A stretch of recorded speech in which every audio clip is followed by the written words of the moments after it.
بسم اللہ الرحمن الرحیم بسم اللہ الرحمن الرحیم۔ تختی نمبر 12 قرآنی قاعدے کی تشدید۔ تشدید کی لغوی معنی تو سختی کی ہی ہے،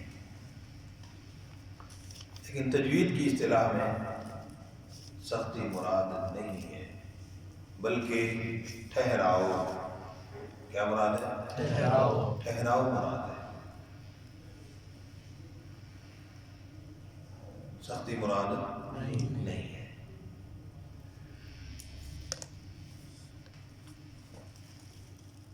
یہ مطلب سمجھ آ گیا؟ سختی اور ٹھہراؤ سمجھ آ گیا؟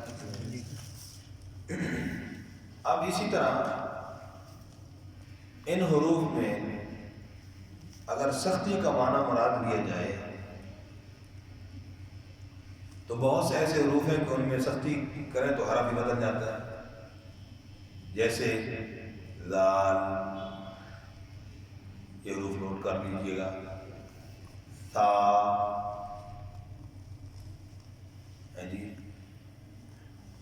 ٹھیک ہے۔ اسی طرح صفات کے اعتبار سے تبدیلی آ جاتی ہے، بعض حروف میں یہ حروف کے مخرج بدل جاتا ہے، تا، لال، وہ، ٹھیک ہے جی۔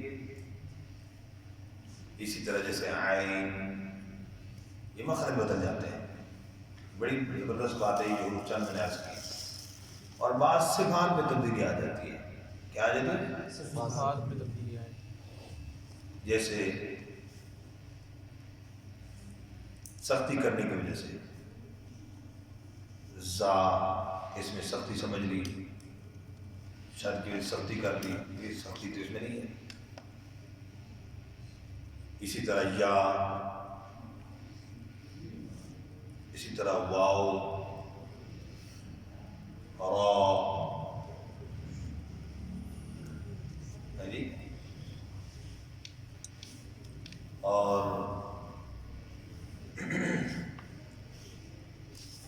یہ چند حروف، ان میں کیا ہوتا ہے؟ صفات کے اعتبار سے تبدیلی آ جاتی ہے۔ اب ہم حرف کو پڑھتے ہیں، جیسے اللہ، بولے اللہ۔ اب یہ ہے ٹھہراؤ۔ تجوید کی اصطلاح میں مراد کیا ہے؟ اگر کریں گے سختی کریں گے تو دال کیا بن جائے گا؟ سمجھ گئے؟ تو لہذا شد کا مطلب کیا ہے؟ ٹھہراؤ ہے، سختی مراد نہیں ہے۔ مثال سے ذرا سمجھ آ گئی؟ اسی طرح نہ، اما، کئی بار نہ سختی، نہ عین میں سختی نہیں ہے۔ تو شد کی وجہ سے حروف میں سختی پیدا نہیں کرنی۔ اب اصول یہاں پر نوٹ کر لیجیے گا کہ حروف میں جو سختی ہوتی ہے وہ صفات کی وجہ سے ہوتی ہے، نرمی ہوتی ہے وہ بھی صفات کی وجہ سے ہوتی ہے۔ لہذا شد کی وجہ سے حروف میں سختی نہیں ہوتی، بلکہ حروف میں سختی اور نرمی کا تعلق کس کے ساتھ ہے؟ صفات کے ساتھ۔ حرف کے اندر جو سختی ہے وہ بھی صفت کی وجہ سے ہے، حرف کے اندر جو نرمی ہے وہ بھی شد کی وجہ سے سختی نہیں آتی ہے۔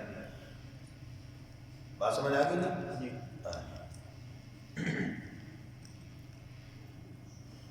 اب جیسے ہم پڑھیں گے حمزے کو یا با کو پڑھیں گے، اب با، بولے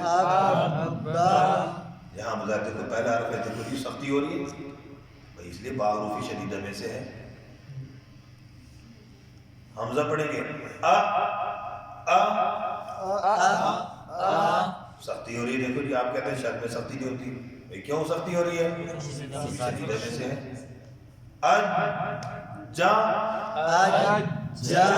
سختی ہو رہی ہے، کیوں بھائی؟ شدیدہ میں سے ہے۔ اب ہا پڑھیں گے تو یوں نہیں کریں گے،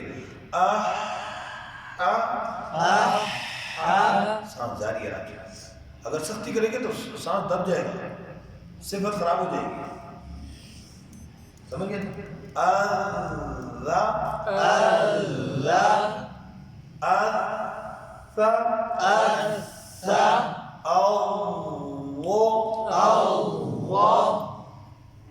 عرض کر رہا ہوں، سختی اور نرمی کے حوالے سے میں نے یہ اصول بھی عرض کیا، اسی حوالے سے میں نے چند مثالیں عرض کر دی. سمجھ آ گئی بات؟ جی.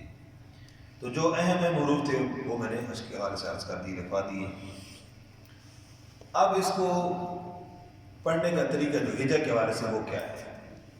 پہلی بات تو سب دوستوں کو مشورہ یہ عرض کروں کہ یہ تختی مکمل عموماً پڑھائی نہیں جاتی، جس کی وجہ سے حروف کی ادائیگی میں کمزوری رہ جاتی ہے شد والے حروف میں، اور یہ بہت اہم تختی ہے. تختی پوری نہیں پڑھائی جاتی. اب دیکھو یہاں یہ جو تختی ہمارے پاس عام قاعدے جو موجود ہیں اس میں جیم تک لکھی ہوئی ہے، ذرا غور کریں.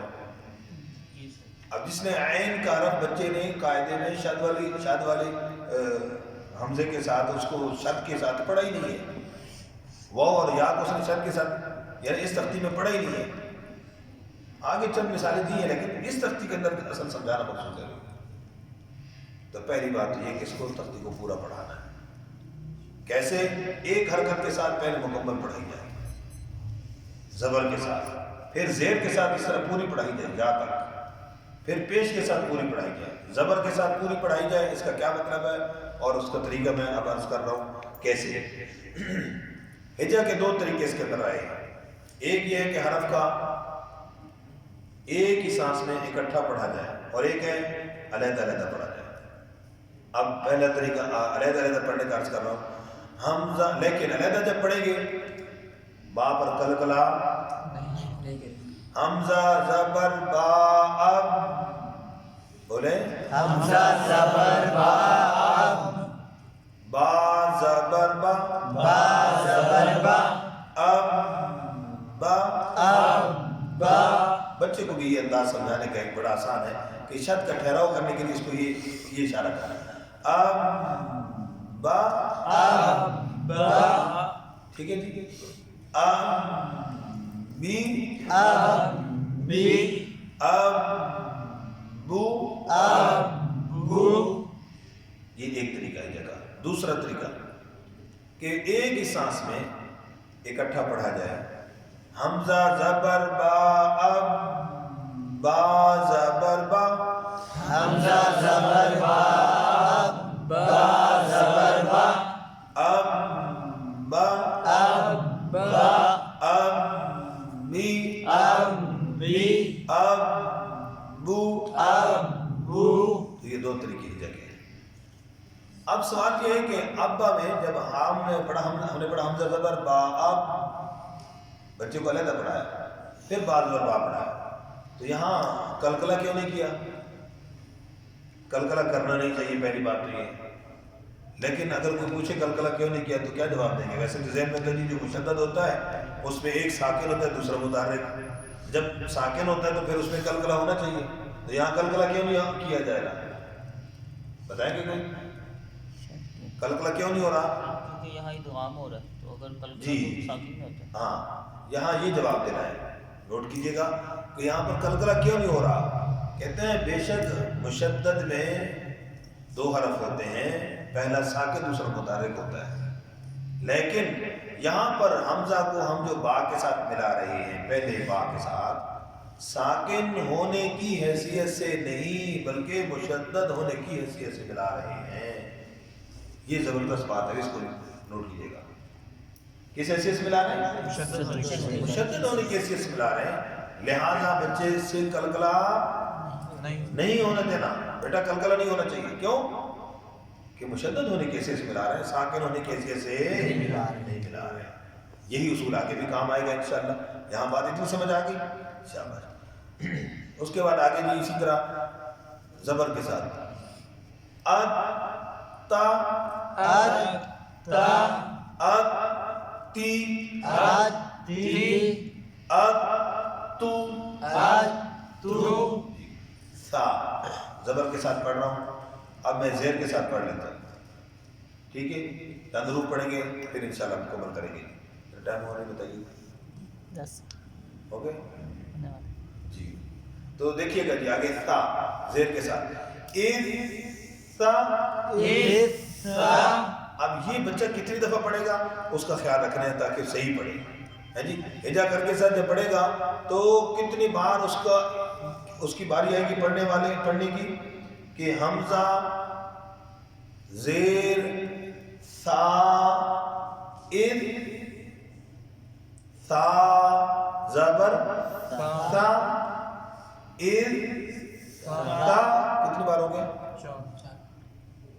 ایک حرکت کے ساتھ ہجا کرتے ہوئے ایک حرف کتنی بار پڑھا جا رہا ہے؟ ذرا غور کریں. حمزہ زیر سا اذ سا زیر سا زیر سی کتنی بار ہو گیا؟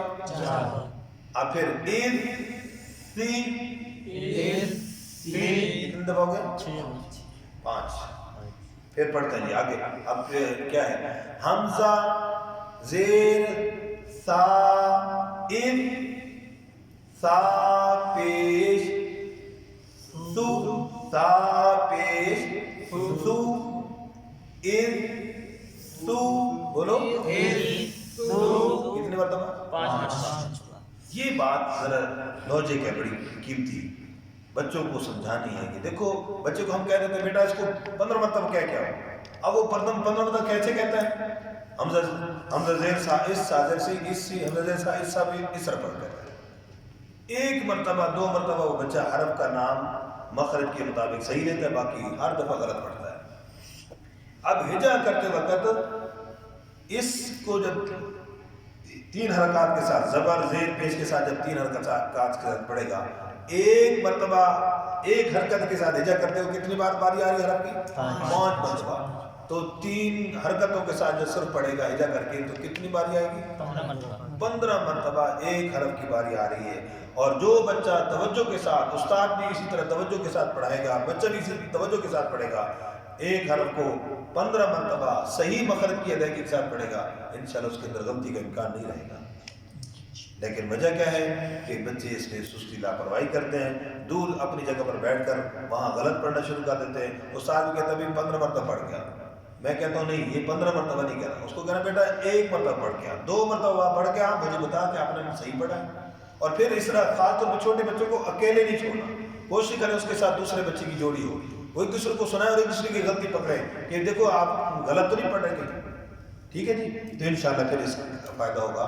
تو کتنی مرتبہ اس کی مشق ہو سکتی ہے، بات سمجھ آئے گی. اسی طرح تھا اور پیش کے ساتھ ایک حرف پڑھ کے بتا رہا ہوں، جیسے اوہ ہا اوہ ہا اوہ ہی اوہ ہی اوہ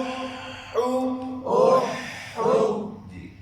تو اسی طرح خا کے ساتھ یہاں خا تک ہم پڑھ رہے ہیں، اس کو آپ نے اسی طرح یہاں تک خا تک سر مشق کرنی ہے، تھوڑا تھوڑا کر کے پڑھیں گے. بہت اہم ترتیب ہے. خا کیسے پڑھیں گے جی؟ او خو او خا او خوی او خی او خو او خو. ٹھیک ہو گیا جی. تو بس اس تختی کا جو خلاصہ ہے، جو اس تختی کے جو فائدے ہیں، مختصر لفظوں میں عرض کر رہا ہوں. اسی تختی کو پڑھتے ہوئے حرف کا مخرج بھی معلوم ہونے کی مشق ہوتی ہے، حرف کی صفت معلوم ہونے کی بھی مشق ہوتی ہے، حرف کے شد کے حوالے سے اس کے ٹھہراؤ کی بھی مشق ہوتی ہے، اور حرکات کی ادائیگی کی بھی مشق ہوتی ہے. یہ 4 فائدے اس تختی کے پڑھتے ہوئے پڑھاتے ہوئے ان کو ملوز خاطر رکھیں گے تو انشاءاللہ یہ سارے فائدے حاصل ہوتے رہیں گے. جزاک